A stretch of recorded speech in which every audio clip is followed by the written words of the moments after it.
Greetings, and welcome to Skylanders Portalcasters, the podcast where we discuss anything and everything Skylanders. I'm your host, Inklander, and I'm joined today by my co-host, GFDitto. And in today's episode, we're going to be discussing magic items. So Ditto, how are you doing today? I am doing fantastic. How about yourself?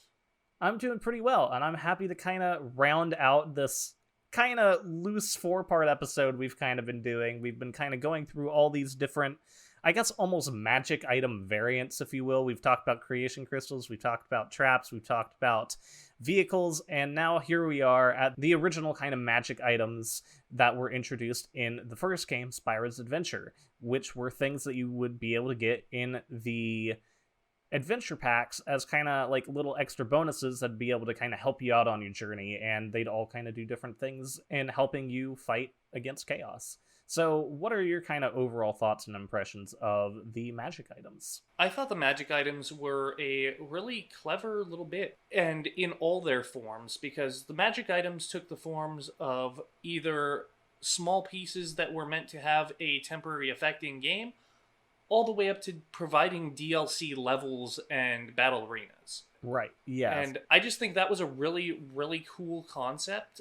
Well, I don't necessarily like the idea of DLC levels as much as most people do. I tend to prefer, a finished game from the start. The way that they did it was really cool, because then you have this additional toy that you collect, you put it on your shelf, it's nice to look at, and it's just a nice little bonus. Whereas the more battle-related items, like, for example, the Anvil Rain or the Pirate Swords, they actually have an impact on your gameplay. Yeah, and I think, this is a pretty cool kind of concept that they had, and as Ditto said, we're talking about not just the smaller little magic items, we're also talking about the level pieces, we're also talking about the trophies, we're talking about all these different ways that they kind of affected or enhanced your gameplay here that aren't, traps or vehicles or creation crystals or anything like that. So, yeah, honestly, I think it's a pretty cool idea. I really like what they did with the level pieces. I think they're pretty detailed. They make good paperweights, honestly, if you want to keep them on your desk. They typically have a bit of a heft to them, especially some of the later ones like the Griffin Park Observatory, and they're definitely cool. They're nice little pieces that kind of go along with your Skylanders collection. And while I kind of wish that they were bigger in some instances, which granted that would have driven up the price of it, I wish they maybe had made it like a little bit bigger to have like a diorama where you could maybe put like one or two of your figures on it. I think that kind of would have been a neat concept that they could have gone with, but granted, of course, then it's like, well, how do you fit that on your portal? And granted, you only need to put it on your portal once, but it still would have been kind of cool to see them maybe go a little bit more of the diorama side of that. But overall, it's a cool concept. And it is definitely a cash grab kind of thing, because these levels are already in the game. They're already programmed in, and this piece just like allows you to play through that level. But still, considering that it would have been pretty hard for them to patch in full levels and full content on the Wii back when Spyro's Adventure came out, and they still wanted to have a way to introduce new levels and new content as the game continued, I guess this was a pretty cool way to do it, because they already had the Toys to Life aspect in there anyway, so it was kind of neat that this is kind of the solution they came up with. It really was a more creative, clever kind of way to do it. Yeah. Meanwhile, the actual magic items, I really kind of like the smaller ones, like the Pirate Swords and the Healing Elixir. I really kind of wonder how those came about. I wonder if that was actually something they had originally wanted to do from the start of the game, or if that was something that they added in because they realized the adventure packs were lacking something. Because, if they had just had like a Skylander and a level piece, I don't know if that necessarily would have been as appealing, but by having these kind of exclusive, different kind of figures, having these magic items that are also part of that pack, that help you in-game, maybe that was kind of their way of enticing people to maybe encourage them to buy these level packs a little bit more, by including these like, oh, there's this other thing, there's these magic items in here that'll help you out. And while I do appreciate some of them, like I like Sparks, granted I wish Sparks was like his own character. That would have been nice. And, while I do like healing elixir and various different magic items that got introduced, I don't know if they're necessarily that necessary. They're fun. And same thing can go with the battle pieces as well, because those are cool, but they don't really do too much. And I can think of some that are helpful, like the Fiery Forge, but that also only lasts a little bit. That only lasts like for a couple seconds, really, before that wears out. And the same thing can be said with the other magic items, but overall, I don't really know how useful they actually are. It mostly just kind of feels like this additional thing that they kind of threw in as kind of like a bonus for buying the adventure packs. Yeah, that does sound like a way that they would have marketed the adventure packs better. Definitely. I do find that some of the original magic items are really cool. Like, for example, the winged boots, I love them. Oh, yeah. Those are pretty useful. I agree, Sparks honestly should have been his own character, and I was sad to see that only Spyro and Cinder made it over from the Spyro games as characters. Yeah, can you believe that? And then we also have, like, Auric, who is, like, he was so close to being Moneybags. Yeah, like, he basically is Moneybags, but he's just not. Right. And we know that Yue Huang, who drew all the characters predominantly most of the characters for Spyro's Adventure, like, he says that he drew Moneybags, but, like, that just didn't really correlate into the game as much as he was expecting it to in the final product, especially with that name change.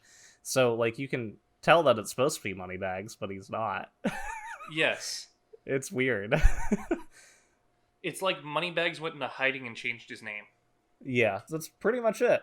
Like, there's a couple tweaks to the character design, but for the most part, like, just Moneybags. So, it's weird. And then, I wish they had definitely added in a little bit more Spyro content in the first game, especially because it was called Spyro's Adventure. So, yes. They could have gone better with that, and it would have been cool to see Sparks as like the air dragon, as much as I like Whirlwind. But like, if they wanted to have this like quote unquote dragon for each element, like, it kind of would have been cool if they had kind of gone that route with Sparks. It would have been neat to see what they could have done by making a dragonfly the dragon of the air element. That would have been kind of fun, actually. It really would have. And then I like how the original magic items from Spyro's Adventure were also incorporated or reincorporated later on in Superchargers as items that could be used during the racing mode. Yeah, I like that. And, they also appear as power-ups during the vehicle sections throughout the game as well. And I thought that was a really neat way to reincorporate them. Granted, I do kind of not like what they did with the magic items in later games, because in the first couple games up through I think Trap Team, they actually worked as intended. So yes. If you used the wing boots, that would give you a pretty decent speed boost, or if you used the pirate swords to help you in battle, etc. Like, they would actually work the way that they were originally meant to, like in Spyro's Adventure. But then once you hit Superchargers, then they become pieces that you can place in the academy, and they can give you different bonuses. Like, they might give you money, like they might do different in-game effects. Like, there's some different things that they could do, but then once you hit Imaginators, they literally just give you money, and that's pretty disappointing.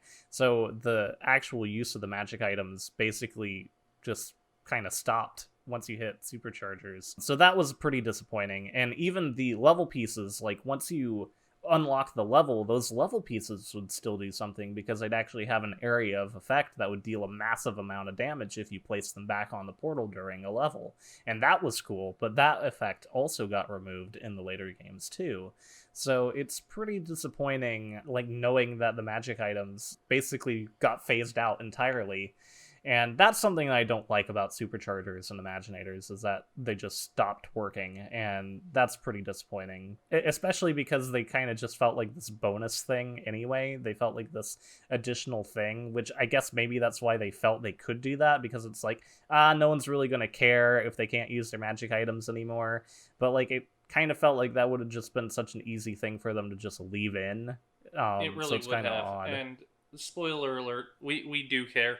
Yeah. Skylanders had this reputation of being able to have this backwards compatibility where no matter what game your figure was from, you'd still be able to use it in the future games. And so then with Superchargers, we saw them drastically tone that back because then, as we talked about in the previous episode, the traps no longer worked in the way that they were supposed to. And now we also have the magic items no longer working in the way they were supposed to. It just kind of felt like a knife in the gut, really, where it's like, I was so used to having all my stuff work as intended, and then here they just kind of do it, 50% of the way, as opposed to the full 100 that they'd been giving in all the previous games. So it was pretty disappointing to see that. It was, and then the final magic items that did come out in the last two games, you had Superchargers had no additional level pieces per se, but you did have the trophies that unlocked a couple of additional races and the villains that presumably we would have been able to bring up via traps if they hadn't reduced that functionality. And then in Imaginators, the only magic items we got were basically loot boxes that gave us a small number of Imaginite pieces. Right. And Imaginators also gave us the Griffin Park Observatory and Enchanted Elven Forest level pieces, but those basically worked exactly the way that the typical level pieces would work. But the trophies and the Imaginite mystery chests, aka loot boxes, which were actual loot boxes in and of themselves because they were packaged as loot boxes. You had no idea what color chest you were getting. Yeah, they were blind bags, except for the blue chests that were included with the added on levels of Lost Imaginite Mines and Cursed Tiki Temple. So, and those would actually unlock specific items. So the whole Imaginite mystery chest thing is pretty sketchy. We've talked about this in the capitalism episode. If you haven't listened to that, go back and listen to it. We go in depth about all these complaints, but I really, really don't like what they did with the Imaginite mystery chests. It's just Skylanders had never done the blind bag thing before, and then they choose to do it here, and it just felt like such a blatant cash grab. It was really annoying, especially because you can just go unlock all those parts in the main game without having to buy any of these chests, and yet they were still trying to really push that, and it's pretty annoying. It really was. Yeah, meanwhile, the trophies, I also feel are a little bit more in your face than the level pieces, because while the level pieces do unlock a whole level that you didn't have access to, with the trophies it was basically like hiding way over half of the racing content, because with the racing content without having any of the trophies, basically you'd just be able to do single races or the online of just the two tracks that you had without the trophies. Well, I think online you'd be able to play any of the tracks, but if you're just doing the races casually on your own console, you'd only have access to the two of the land, two of the sea, and two of the sky tracks. But then to have access to literally all the other content, mirror mode, boss pursuit, 2 additional tracks, being able to race as the villains, that was all trapped behind the trophy. So it wasn't just like they had a singular racetrack locked behind this trophy. They had tons of the racing content locked behind that, and that also didn't really sit very well either. Yeah, just the sheer amount of what they locked behind these magic items, it was ridiculous. It kind of almost felt like a slap to the face for longtime fans. Yeah, I would agree with that. But as you said, one thing that I do like that they did with the magic items is they reincorporated them in a really fun way in the racing. They took the, typical racing item box kind of functionality that you see in pretty much most kart racing games, and they took items that they already had that already existed in the universe and put them into the racing mode. And I thought that was pretty clever because, I guess at least if you're not going to be using the magic items in the traditional way, at least you're still reincorporating them somehow. But it still would be nice to use the figure for it, of course, to still be able to use that magic item piece itself. But hey, it was still really cool to see the healing elixir have a use in the racing mode, to see the Sky Iron Shield have a use, the groove machine. It was actually pretty cool to see exactly what they came up with for all those and how they kind of gave them an equivalent in the racing mode. So that was kind of cool to see. I'm actually kind of surprised they didn't release a mystery box, an item box magic item that would have been required to be in the portal to actually get the item boxes in game. Oh my. Like, with how much they locked behind the magic items and superchargers, I'm kind of surprised they didn't go that route. Yeah, actually, that is kind of surprising. Or like have a kind of that same idea, maybe not have it to where all of the item boxes are locked behind a magic item, but instead, like, one time per race, you'd be able to, like, put on a random, like, mystery item, I guess, and it would, like, give you an additional item when you are not near an item box. And it'd work, like, one time per race. Yeah, that would have been cool. Yeah, so they could have done something like that to be able to do like some sort of encouragement, and they could have sold it separately, like the Chaos Trophy, which only allows you to play as Chaos. Like right, I that's don't all it get does. it. Yeah, like I don't get why all these other trophies locked so much content behind them, and then we had the Chaos Trophy, which is it's literally just chaos, which is kind of weird. Like I really would have preferred if maybe they had just like locked like one villain and one track behind a trophy. So it would have been cool to see, like the Sky Trophy give you like Wolfgang and then the Clock Rock. But yeah, it would have been cool to see them at least just do a little bit of just like, here's a racer, here's a track, and that's it. And they could have even done that with Chaos, right? Like it kind of would have been cool to see like a Chaos track and then like you race as Chaos and that's it. But instead they didn't go that route. They just locked so much content behind it. So that was definitely disappointing. So overall, I like the magic item idea. I don't necessarily like what they did in the later games with it, with the trophies and with the Imaginite mystery chests. But I do kind of like the idea of just like, oh, here's like a little bonus thing you can put on the portal. I think they probably came up with it just because they felt like they needed to put more stuff in the adventure pack, but they didn't want it to be like a full figure or something. I think they just wanted to have like a little bonus extra thing. And that's probably why magic items came about. I'm just speculating on that. I don't know. But, it was cool as like a little bonus thing. But then once they changed it and they took that bonus thing away, it just kind of didn't really sit right. And so I guess good concept, kind of okay execution, but then it really fell flat at the end. I concur. Well, after this discussion of talking about all the different kinds of magic items and just the variety of different types that you're able to collect, I think it's time that we go on a legendary treasure hunt.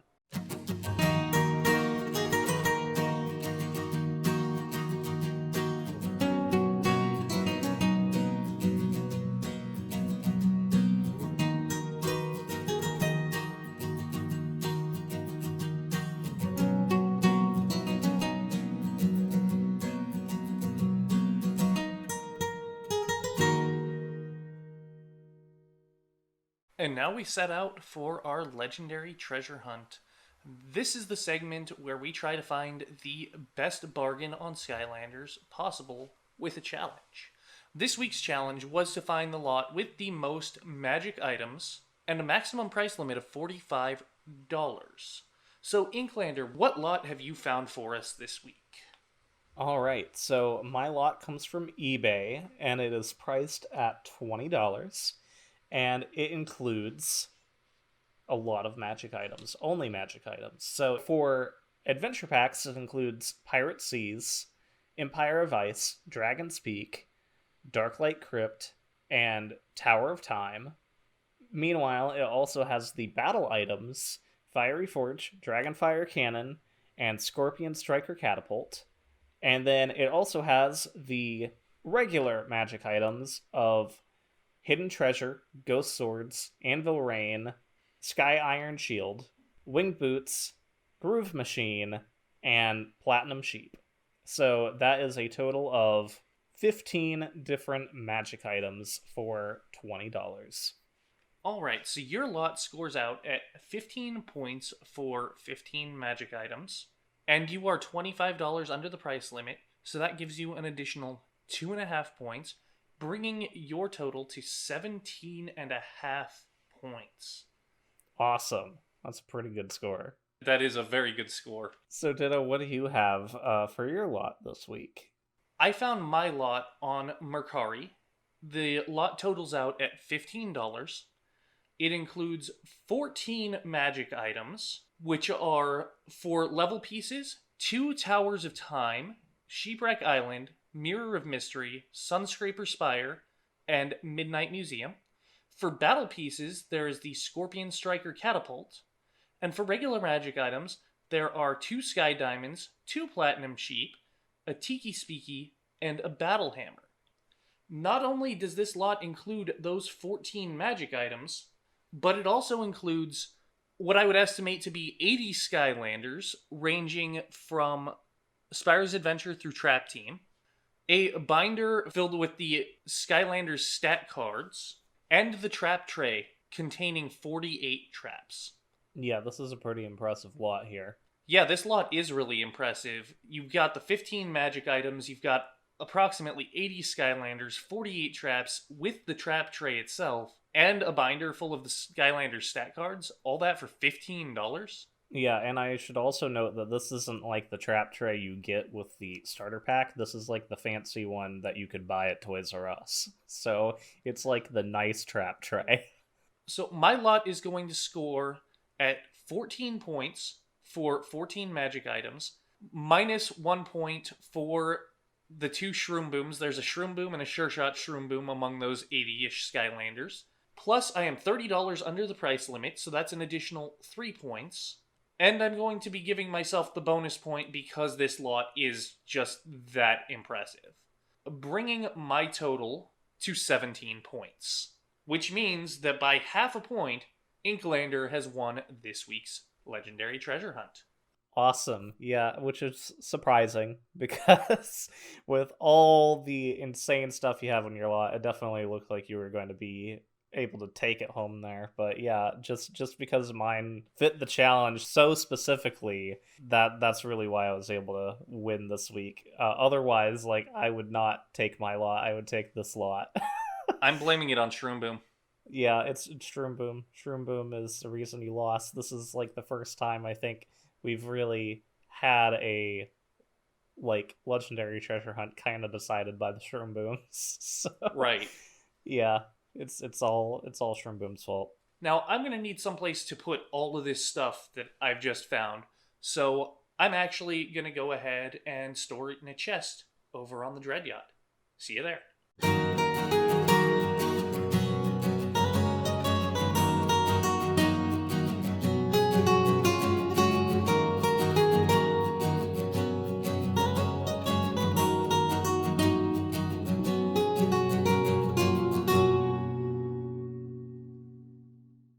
After Ditto put away her amazing lot of Skylanders and magic items in the chest on the Dread Yacht, Flynn came aboard calling us over for a new mission. It looks like there's a part missing from the core light and we have to go retrieve it. So we're aboard, we're on the Dread Yacht, we're flying towards Quicksilver Vault because we need to get the Quicksilver to be able to repair the core light. So we are revisiting a Spyro's Adventure level, something that really kind of doesn't feel like it happens too often on Portal Casters, not intentionally. But, you know, it's going to be fun going back and revisiting the first game yet again. So, Ditto, what are your thoughts on Quicksilver Vault? This level was an interesting one to revisit. It's not one of my favorite levels from Spyro's Adventure. It feels longer and more drawn out to me than it needed to be, while at the same time the speedrun timer is actually really tight on this level. That is true, yeah. But, I don't know. I mean, to me, I actually really like Quicksilver Vault for a lot of reasons. One, it has that really amazing music playing in the background. I really, really like it. The leitmotif that they have for the magic element in Quicksilver Vault and also in the following level, Archean Armory, I really like it. It just feels really exciting, and considering these are some of the last levels in the game, I really think that music kind of drives that home. I really, really like the sound of it, and it also kind of feels magical as well. And so part of the reason why I really like this level is actually the music. Meanwhile, it also introduces us to a lot of the Archean enemies, and I think a lot of them are fun. It introduces us to magic spellpunks, so we get a lot of fun, cool new enemies also kind of towards the end of the game as well. So I really like that aspect of it.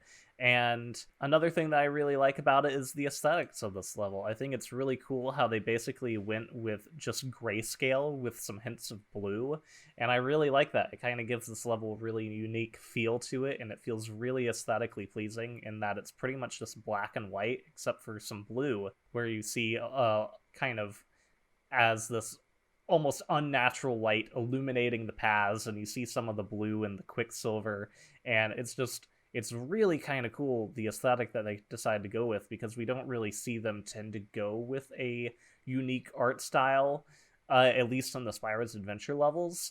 But here, it really kind of came off that the art direction was really on par for it, and it was just really unique and cool to see. And then the other thing that I also really like about this level is the end, where you're having to do all the light beam puzzles to be able to access the Quicksilver. It kind of almost makes me think of Sunscraper Spire, in that you also have to go through different parts of the level to be able to put different energy beams into position to be able to unlock that final boss fight against Luminous and Trap Team. So it kind of makes me think about that, but I actually really like the way that it's done in Quicksilver Vault a whole lot more, because unlike in Sunscraper Spire, you pretty much just have to like throw a bomb at something and it basically unlocks the energy beam and puts it into place. Meanwhile here, you're actually having to use light puzzles to be able to create these energy beams to be able to get the Quicksilver. So it actually feels a little bit more tactile and a little bit more puzzly and a little bit more fun due to that. And I really appreciate that.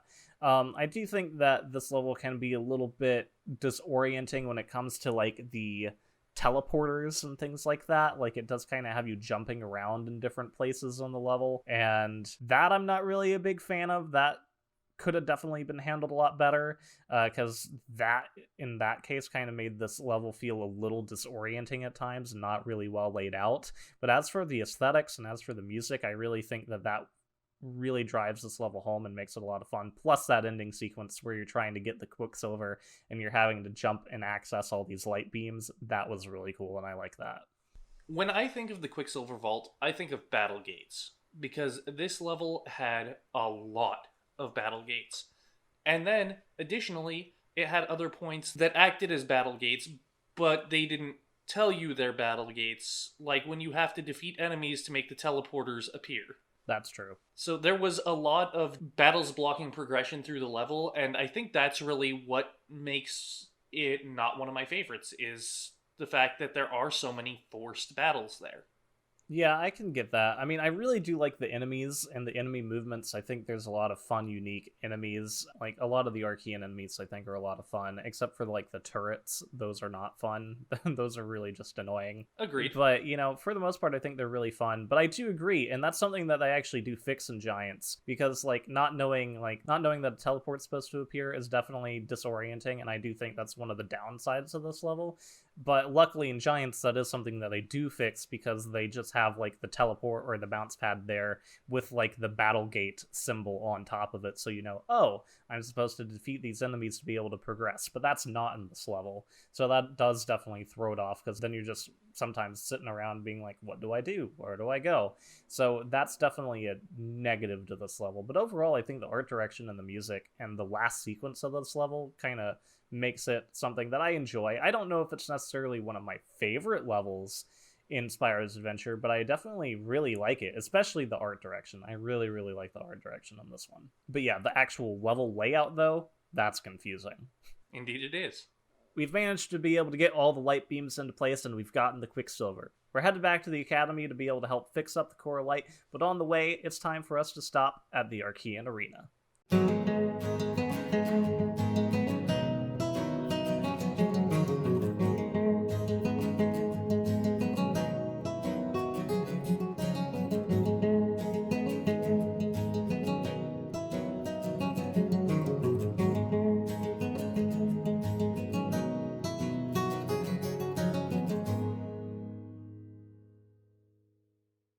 Welcome back to the Archean Arena, where we pit Skylander against Skylander in a bout of theoretical combat, because PvP no longer exists in the games, and we miss it so much. Yes, we do. Just blame Vicarious Visions. It's probably not their fault, because it got removed in Trap Team, but we can blame them anyway. Fair enough. So, Inklander, which Skylander have you chosen to be your champion, in today's arena battle. All right, so I have chosen a Skylander not from this universe, but from an alternate universe that got introduced in Skylanders Trap Team. I am going to be using the mini Skylander, Breeze. Ooh, okay. Interesting choice. Yeah, I think this should be kind of fun. Breeze is an air range Skylander with a health of 810, critical hit of 54, armor of 29, speed of 45, and luck of 28. Her primary attack is Rainbow of Doom, which lobs rainbows towards her enemies for 56 damage, but when charged, it will do 3 repeatedly. Meanwhile, attack 2 is Tempest Cloud, which will shoot out a kind of stormy cloud in front of her for 36 damage. Meanwhile, her tertiary attack is Dragonflight, which, as per usual with the SSA dragons, does 0 damage.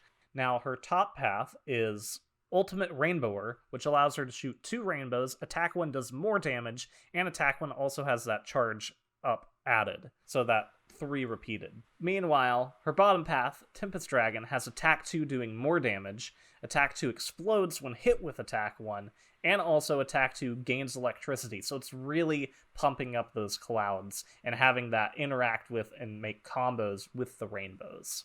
Breeze is definitely a very interesting dragon to play as. Oh yeah, I think she's a lot of fun. She has a really great design, and I also really like all of her attacks. I think you can do some really fun comboing stuff with her primary and secondary attack.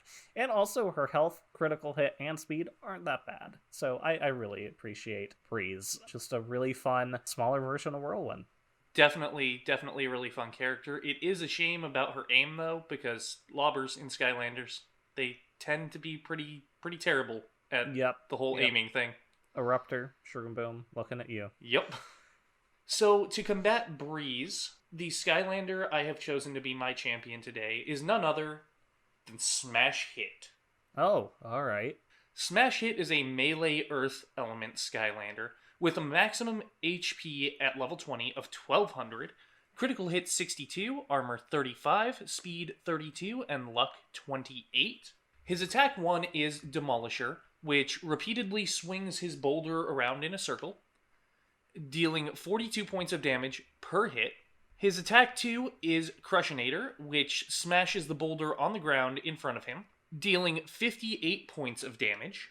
And his attack 3 is Connect and Disconnect, which disconnects the boulder to gain unique chain attacks, and reconnects the boulder. This attack, similarly to Breeze's, does 0 damage. For upgrade paths, his top path is known as Boulder, which allows for charging attack 2 to increase boulder damage, grants an armor boost when reconnecting, and allows for charge attack 1 to throw the boulder.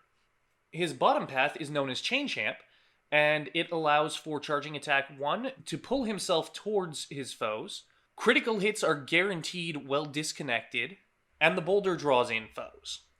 So Smash Hit's kind of an interesting character because his 2 paths definitely make for very different playstyles, because you've got the connected path where you stay connected and you have increased armor, or you have the disconnected path where you disconnect and you're guaranteed crits with your chain.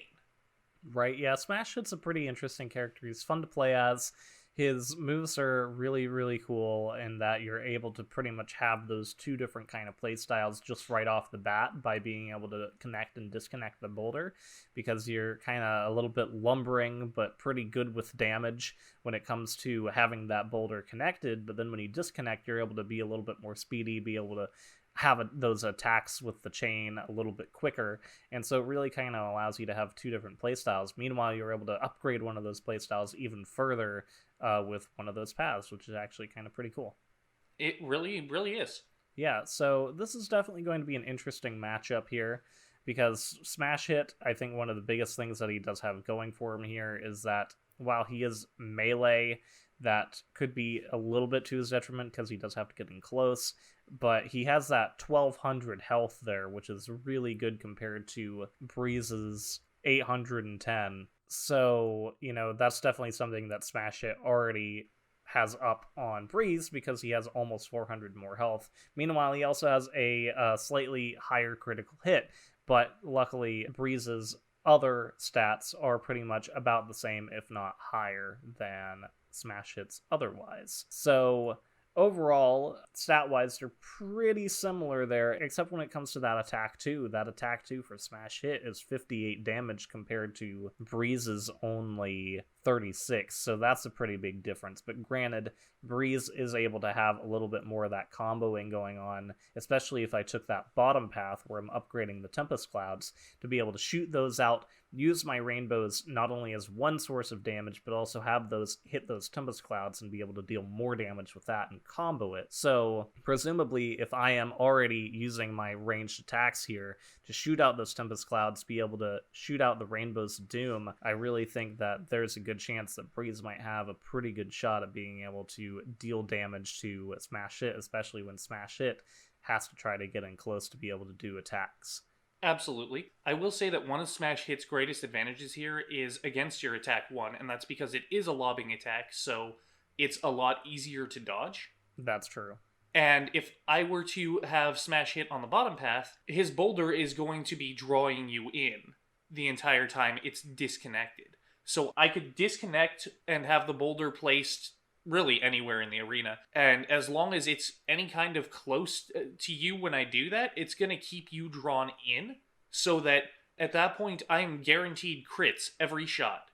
And I can essentially keep moving, probably circling around you using my attack 1, just spinning the chain in circles for constant crits. That's true. You could do that, but then again, in order to be able to get that boulder set down near me, you are going to have to try to come in close and try to be dealing and getting past all my ranged attacks, which is going to be dealing a lot of damage to you. So there's a possibility that you'd be able to do that and be able to have that strategy work, but I think you're going to take a lot of damage trying to get there. Yes, I think the objective would be to dodge all your rainbow attacks and tank all the cloud attacks in order to make it happen. Because once I'm up close and I can guarantee critical hits, either my attack 1 or attack 2 will very, very quickly disable Breeze.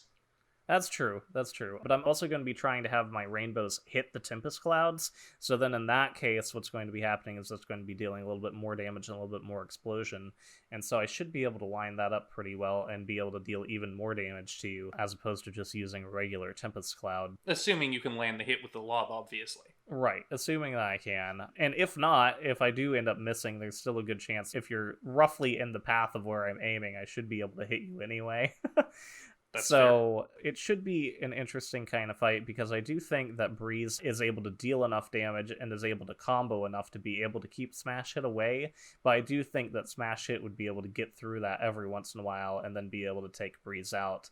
Meanwhile, I do think that if Breeze is able to keep all those long-range attacks working and not able to have Smash Hit come up and be able to disconnect the boulder and start dealing crits, I think that Breeze actually might have a pretty good chance of being able to combo all of these ranged attacks and take out Smash Hit. Although I do think that this is probably maybe a little bit more in favor of Smash Hit, just because of that lob attack. So I think that honestly, Smash Hit might be able to take this a little bit more than Breeze, but I don't think it's going to be that much more. Like, I think it's probably like a 3 out of 5 for Smash Hit. Okay, that seems reasonable. I was going to say that there are so many factors at play here that could easily sway it in either direction that it's really, really hard to call, but I feel like a 3 out of 5 in favor of Smash Hit does sound about right.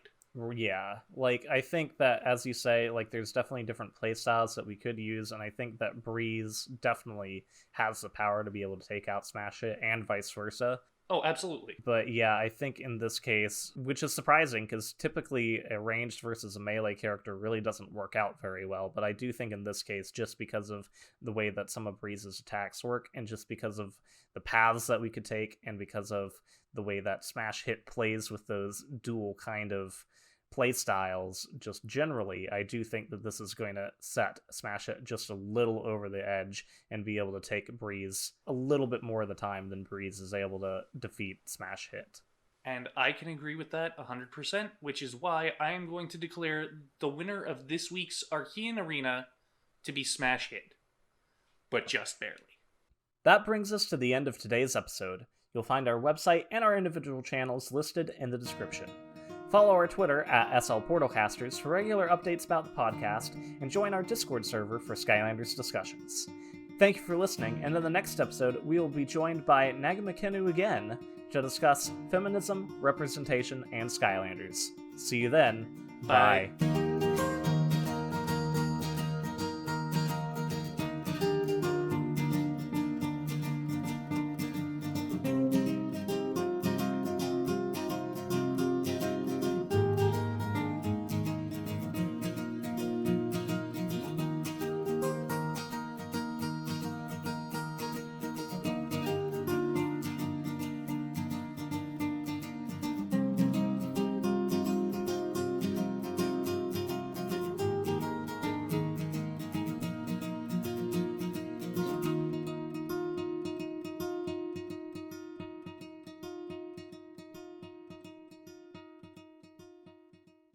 The Golden Queen trophy to give you Golden Queen and the Golden... I don't think it's called Golden Temple. I'm fairly certain on this now.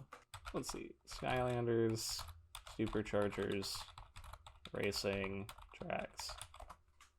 I'm looking this up. Okay, it is Golden Temple. I'm just losing my mind.